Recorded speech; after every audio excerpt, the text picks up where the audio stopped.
Olá, começando o podcast semanal do Imagem e Credibilidade, que leva para você toda semana os principais fatos que ocorreram na capital do país, que é Brasília. E é daqui que a gente fala. Eu, Alexandre Jardim, junto com Rodolfo Lago e Estevão Damásio, hoje recebemos a repórter de política e nossa parceira no Jornal de Brasília, Hilda Cavalcante, que tem muito a agregar, afinal de contas, ela vive naquele congresso dia e noite, quiçá de madrugada também. Mas, enfim, muitos assuntos para a gente falar. Sejam bem-vindos, afinal de contas, este conteúdo é feito para você. Então, vamos lá. Lembrando antes, a gente sempre grava às sextas-feiras, portanto, hoje é dia 26 de fevereiro. Mas você vai assistir esse conteúdo no final de semana, para se preparar para a semana que se inicia. Portanto, provavelmente no sábado ou no domingo. Então, vamos lá. Iniciados os trabalhos, vamos dar a vez, claro, à nossa convidada ilustre, Hilda Cavalcante. Seja bem-vinda e vamos começar logo pelo assunto que não sai da pauta, né, Hilda? A gente aqui em Brasília acompanhou essa semana, não deu para deixar de tirar os olhos, que é a questão relativa à Petrobras. Em final de contas, a companhia é a mais importante do Brasil, é uma empresa com capital aberto hoje em bolsa de valores. Apesar de tudo isso, há a prerrogativa do presidente da República, e é do direito dele, trocar o comando da Petrobras, quando bem quiser. Porém, estas trocas, quando se tratam de empresas que estão no mercado, causam muita turbulência. E é exatamente esta turbulência, tanto do ponto de vista político como econômico, que você já pode iniciar. Está contigo, franqueada a palavra. Obrigada pelo privilégio de estar aqui, Rodolfo, Estevão, Damásio, Alexandre, e muito obrigada, gente. Bom, eu acho que, como vocês viram, foi um assunto que repercutiu muito entre os parlamentares essa semana, atrapalhou muitas discussões e chamou a atenção principalmente para essa questão das privatizações, né, como um todo. Acho que a Petrobras está no foco disso tudo, não se fala, a princípio, em privatização da empresa por parte do governo, mas é uma coisa que chamou a atenção de vários parlamentares. Está em jogo, porque foram encaminhados ao Congresso os projetos de privatização da Eletrobras e dos Correios, e isso deixa todo mundo com o pé atrás, na verdade, porque o que se comenta, o que vem sido observado desde 2019, é que o governo fala em privatização, mas desacelera quando chega na hora de privatizar de verdade, e com a vinda dessas perspectivas, mudança na Petrobras, entrega dos projetos referência à privatização da Eletrobras, dos Correios, isso volta a ser observado e a ser muito discutido entre os parlamentares. Um grande componente disso foi a medida provisória, que já tinha sido encaminhada o ano passado ao Congresso e que permite que as empresas subsidiárias de estatais, que são criadas por essas estatais, podem ser privatizadas sem autorização do Legislativo. Isso, essa medida provisória abre muita brecha, porque determina a privatização de várias companhias, e ela caducou o ano passado, justamente por conta da pressão, não apenas de parlamentares da oposição, como parlamentares do governo Bolsonaro mesmo, da base de apoio, que eram contra a medida. E agora, essa medida provisória volta a tramitar no Congresso. Então, eu diria que é um momento perigoso, é um momento em que os parlamentares precisam se impor, e as bancadas precisam colocar o que de fato elas querem em relação a esse governo, que já mostrou que é frágil em suas decisões, porque realmente essa questão suscitou não só a demissão do presidente, o anúncio de um militar, embora seja muito competente, considerado uma pessoa muito competente, mas mais um militar na principal estatal do país, no comando. Isso tudo levou a muita discussão e deixou todo mundo meio que com assim, a orelha em pé, preocupado com os novos passos que vêm por aí em relação a isso. Realmente você fez uma avaliação muito clara, justamente do sentimento do Congresso Nacional. Agora vamos entender também o sentimento das ruas, né, Estevão Damásio? Porque é o seguinte, um presidente da República, especialmente quando ele pretende ser reeleito, como é o caso de Jair Bolsonaro, ele está de olho no voto. Então, claro, aí uma tendência de uma grande paralisação que foi mostrada no Brasil por parte dos caminhoneiros, lembrando que até pouco tempo atrás a gente teve essa paralisação e gerou um caos em todo o país. De fato, nós que somos consumidores, não está fácil a gente parar o carro ali na bomba de combustível e abastecer. Está muito caro o litro da gasolina. Por outro lado, a grande parte da população não é acionista da companhia, né? Está mais interessada justamente no preço do combustível, que vai acabar explodindo no preço do arroz, do feijão, enfim, de tudo que é transportado por rodovia. Mas por que eu estou fazendo isso, Estemo Damásio?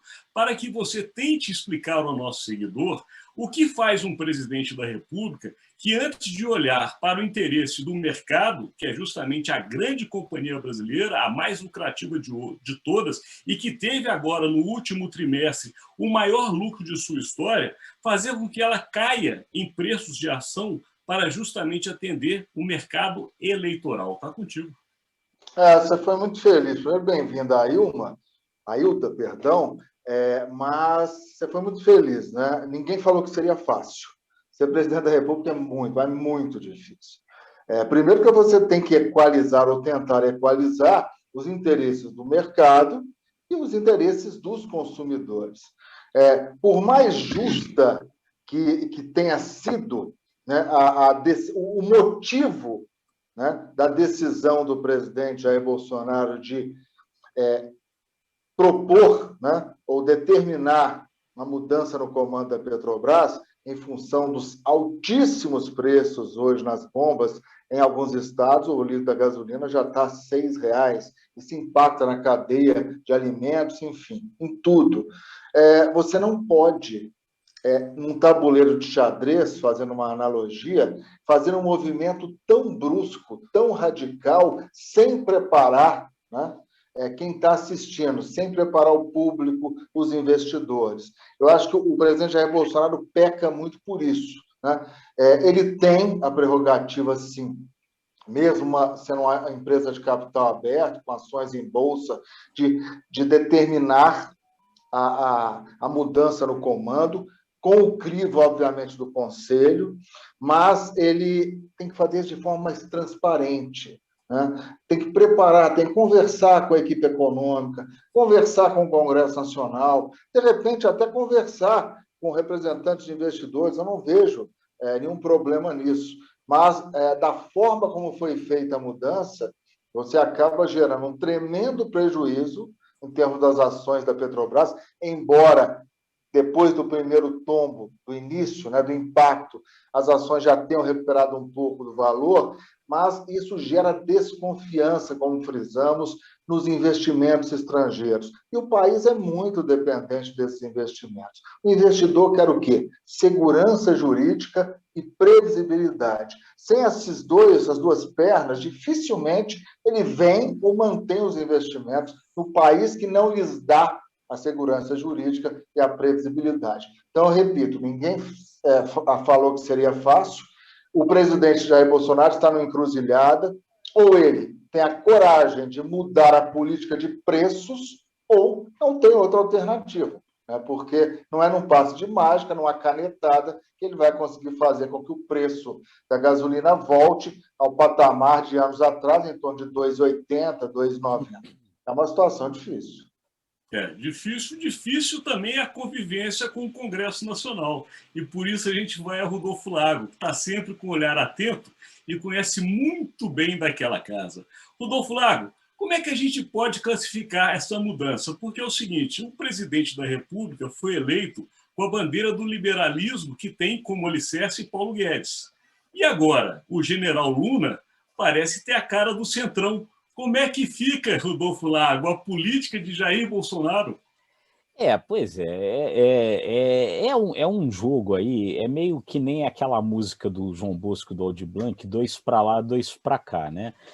Ontem eu conversava com pessoas do mercado financeiro, pessoas que têm ligação com o mercado financeiro, durante a semana, acompanhando essa questão aí da Petrobras, o mundo empresarial.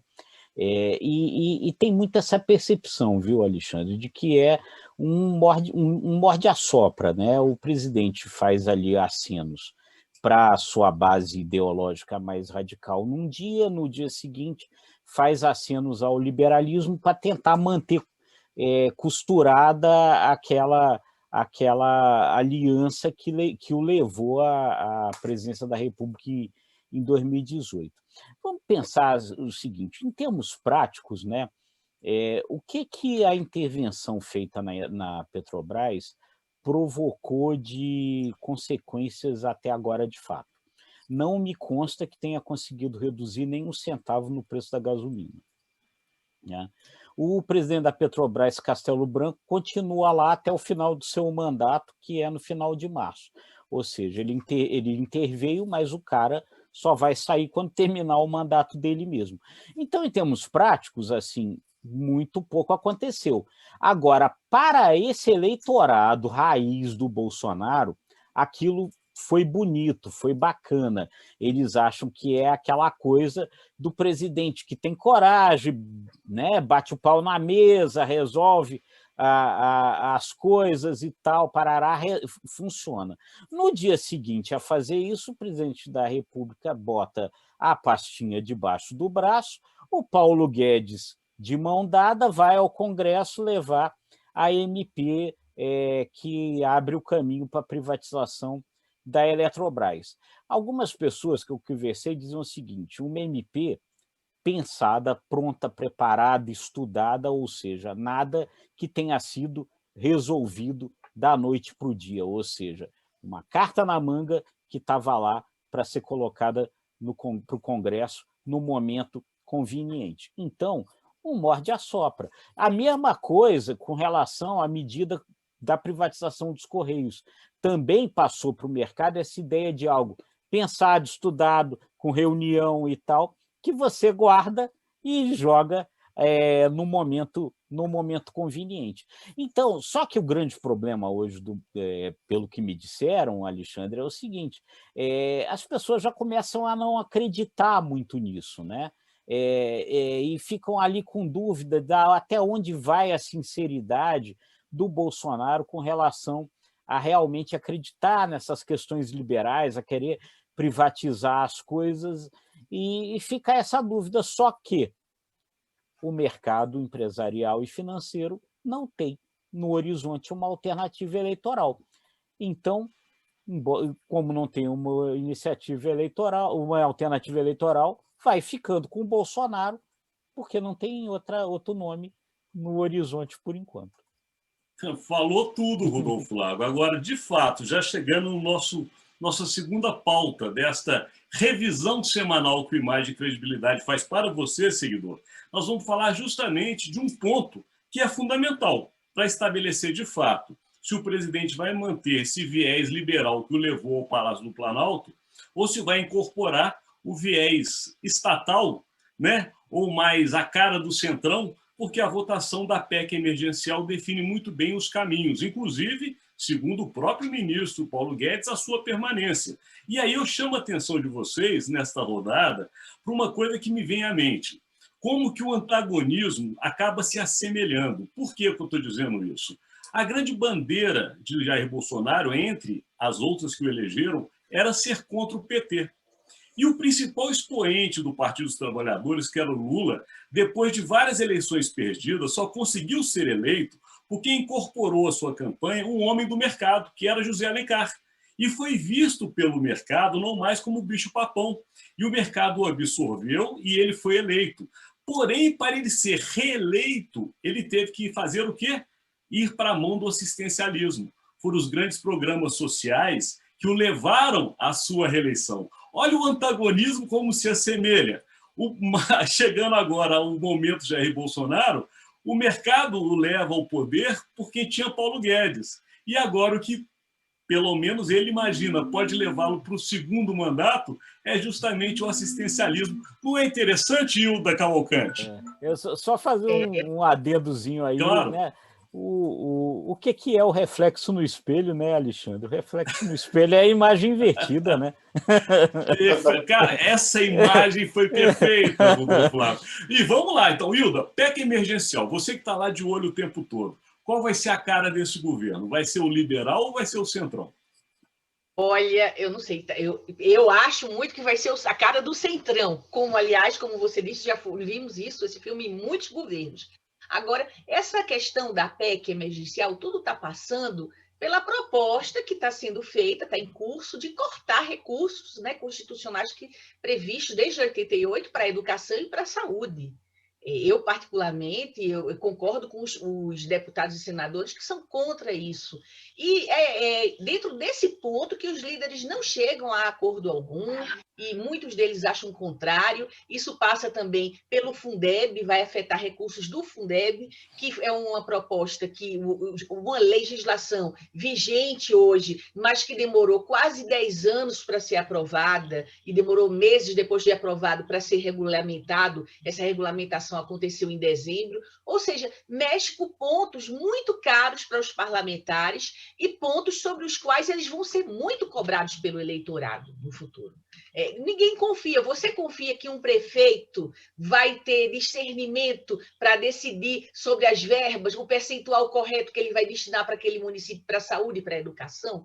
Dentro do que a gente vê hoje em dia, de tantos problemas observados no país, é complicado. Então, isso é uma coisa que vinha funcionando, não é de hoje, vai se mexer com um critério muito rigoroso, muito sério, assim, e defendido bastante pelos parlamentares, as várias bancadas políticas, e eu acho que é isso que emperra toda a questão. Agora, tem um ponto positivo daqui para os próximos dias, gente, que é o andamento dos trabalhos da Comissão de Orçamento. Essa semana foram instituídas muitas sub-relatorias de 13 setores, e esses sub-relatores já estão com suas equipes toda trabalhando. Se dentro desses sub-relatórios, aliás, vai ser hoje à tarde uma das reuniões que vai definir como é que estão os trabalhos, e a previsão é de que de quarta-feira em diante comecem já a ser votados alguns sub-relatórios. Se alguns desses setores, que é o que deve se imaginar, possa ser negociado o remanejamento de alguma verba ou a redução de alguns recursos, ninguém quer muito cortar na carne,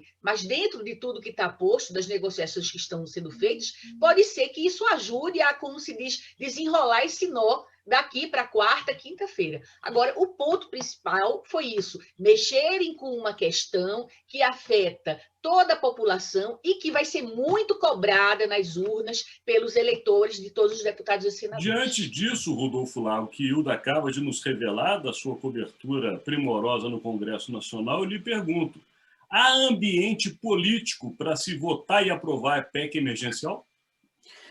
Assim, a coisa não está fácil, a coisa não está simples, né? E existe aí uma possibilidade, eu acho que a gente não deve descartar, de que o Congresso saia somente autorizando a manutenção do auxílio emergencial, e mais nada, né? O que certamente não será, de jeito nenhum, o melhor cenário para o ministro da Economia, Paulo Guedes. A verdade é essa coisa, né? São os remédios liberais aí meio fortes, demasiados demais, né?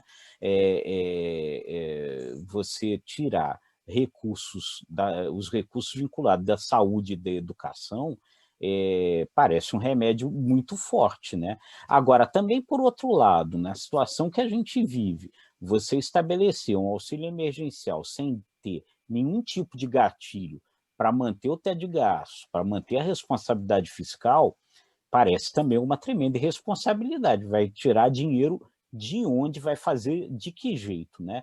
Agora, não me parece que essa turma do Centrão aí esteja muito preocupada com isso, não.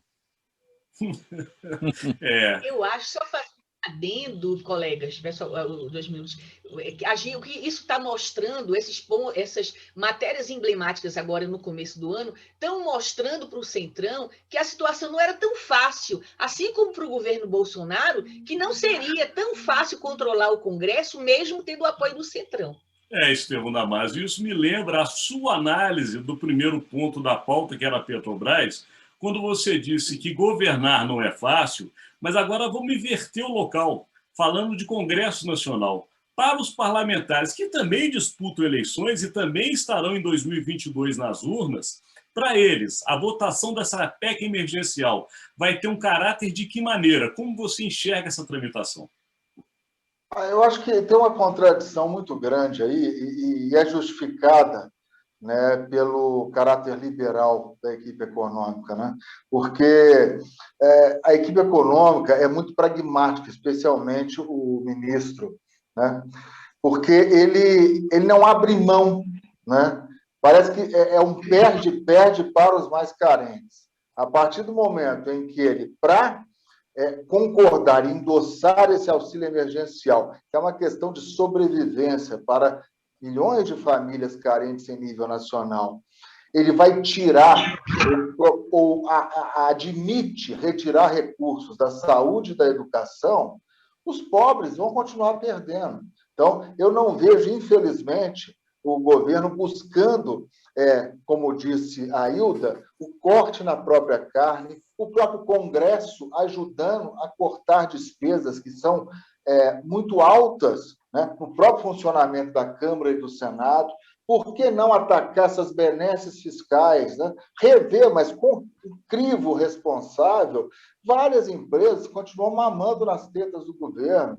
Então, como que você vai buscar uma alternativa que seja sustentável se você não quer cortar na própria carne, se você não quer aumentar a arrecadação, combatendo, de fato, muitas vezes, a sonegação fiscal? Então, as fontes estão aí, mas o governo ou não tem coragem, e o Congresso também ou não tem coragem, ou vão continuar essa política irracional, né, ou racional, como queiras, ou como queiram, de honrar as hostes liberalistas de você buscar recursos penalizando os pobres. Eu acho um absurdo você tentar derrubar o piso, né, o mínimo para o funcionamento da saúde e educação no país. Eu acho que os prefeitos, como disse a Hilda, não vão deixar isso barato, não, porque é na porta deles que a população bate primeiro. Então vamos ficar em você, Estevão, já indo para a terceira pauta, que é justamente a chamada PEC da imunidade, mas eu sei que você cravou um outro nome que você falará. De qualquer maneira, interessante é justamente o seu comparativo. Por quê? Enquanto é tão difícil para os parlamentares chegarem nesta equação, que você bem disse, é boa para a população, não é difícil para eles fazerem algumas leis ou retomarem algumas regras antigas que beneficiam a si próprios, que é justamente essa votação da famosa PEC da imunidade. O que você tem a contar para a gente, Estevão? A PEC da impunidade, né? Eu acho que a pressão popular, a pressão dos meios de comunicação e, obviamente, a mobilização de partidos que estão incomodados, que não concordam, né, com essa velocidade, essa preocupação extrema de votar uma proposta que vai, de fato, beneficiar apenas eles, os parlamentares. Eu acho que isso está funcionando. Não vai ser tão fácil como o presidente da Casa, Arthur Lira, previa, né? Foi muito rápido o plenário, ali a maioria se mostra favorável, mas essas pressões externas tendem a funcionar. Como eu frisei, o único ponto que eu concordo nesse pacotaço de proteção aos parlamentares diz respeito ao fato de que não deve ficar nas mãos de um único do relator, do ministro de plantão do Judiciário, do Supremo, uma decisão tão radical como a prisão de um parlamentar, ainda mais em flagrante. Eu acho que essa decisão deve ser diluída, deve ser compartilhada com o plenário. Prisão de parlamentar, eu acho que deve ser uma decisão de plenário. Se convoque, com essa rapidez tecnológica que nós temos hoje, uma reunião e os 11 ministros, como fizeram, decidam. Acho que o peso na toga de um parlamentar é muito grande. As outras, eu discordo completamente, né? Fazer a custódia do parlamentar na própria Casa Legislativa, você dificultar, né, a decisão de um juiz que já está debruçado sobre alguma operação que tenha como alvo um parlamentar. Eu acho que, na prática, é a PEC da impunidade. Tomara que esse texto seja descaracterizado. Rodolfo Lago, pegando o nome de Estevão Damasio, que foi cravado como PEC da impunidade, eu lhe faço uma pergunta. Qual a razão que você, inclusive, brilhantemente tem levantado nos nossos conteúdos, do Congresso Nacional ter tanta dificuldade de andar com assuntos que são fundamentais para a vida de todos nós, como a própria votação do orçamento e outras leis e projetos que estão esperando nas gavetas dos senhores parlamentares, e um assunto como esse andar a toque de caixa? Você consegue explicar para a gente, hein, Rodolfo? Só pensa neles, né?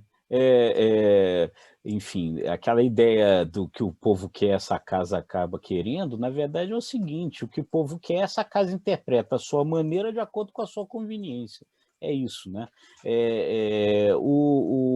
Dos nomes todos aí que estão usando aí para essa PEC, né, Alexandre?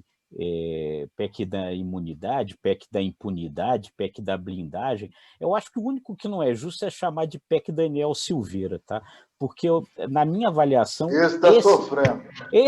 os caras não estão nem aí. Se existe baixo clero, Daniel Silveira é o baixíssimo clero. Ele está preso e vai ficar preso lá enquanto o Congresso achar conveniente ele ficar preso. Eles estão fazendo isso para evitar que outros tenham o mesmo destino que ele teve, entendeu? Ele que pague lá pelas besteiras que ele disse, né? Então, agora, é tudo muito complicado e de fato, você vê, e é isso que às vezes entristece, né? Como essas coisas que são do interesse